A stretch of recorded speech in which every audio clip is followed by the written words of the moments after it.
Alright, buckle up, because today, we're diving into a mind-bending scenario being made king, even if only for 10 minutes, and forced to make a life or death decision.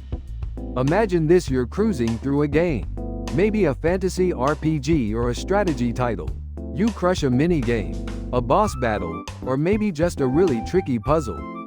Suddenly, bam, you're crowned king, not in the long-term, rule the kingdom kind of way, but more of a, you get to make one really tough call kind of way. Now, the game throws a wrench in your newly acquired royal status.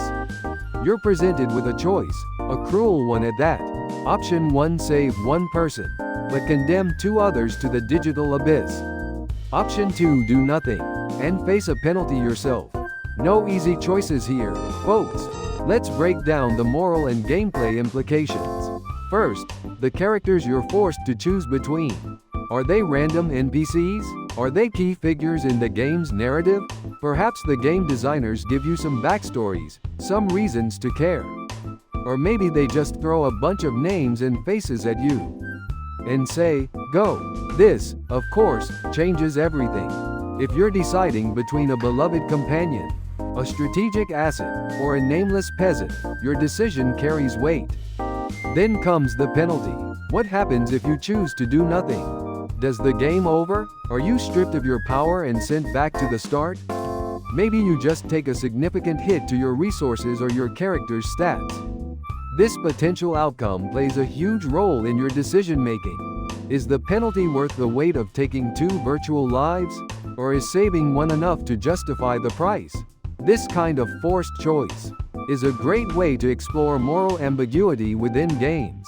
It forces the player to examine their values and preferences, pushing them to make choices based on their own personal sense of right and wrong. The game is asking, what kind of king would you be? It's less about the actual mechanics, and more about the impact of your actions. Games like these create unique water cooler moments. Did your friend choose to save the healer, sacrificing the 2 guards? Did they let everyone perish to save themselves from moral compromise? These kinds of choices are what make gaming more than just entertainment. They can be a source of introspection and conversation. Ultimately, games like these stay with us. They make us think. They leave us pondering the what ifs.